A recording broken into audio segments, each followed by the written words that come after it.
Une vague de contestation citoyenne traverse le royaume du Maroc. À l'appel de collectifs et d'associations de défense des droits humains, des manifestations ont eu lieu dans la capitale marocaine.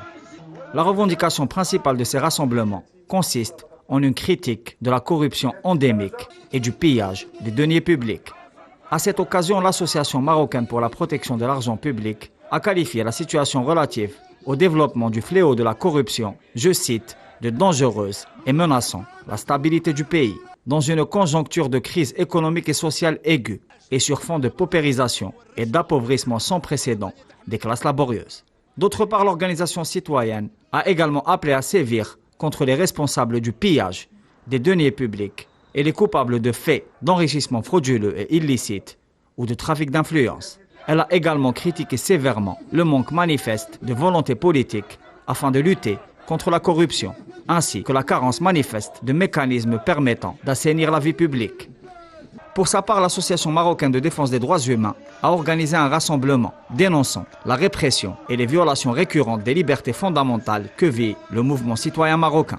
Des organisations politiques et syndicales, des associations et des collectifs militants ont répondu à l'appel. Les atteintes flagrantes aux libertés démocratiques, à la liberté d'expression, au droit syndical ont été décrits dans les slogans comme étant une situation de blocus total exercée à l'encontre des défenseurs des droits humains. Pour rappel, plusieurs journalistes et militants sont incarcérés dans les geôles marocaines. La question des détenus politiques et d'opinion a également été soulevée comme une violation flagrante des droits fondamentaux.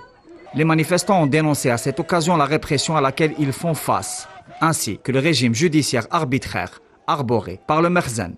Ils ont noté que ces pratiques surviennent également en violation nette des engagements internationaux ratifiés par le Royaume. Les différents rassemblements citoyens ont également été l'occasion de dénoncer la normalisation et le rapprochement colonial entre Rabat et le régime d'occupation sioniste. Les manifestants ont notamment réitéré leur soutien au peuple palestinien et à ses droits inaliénables.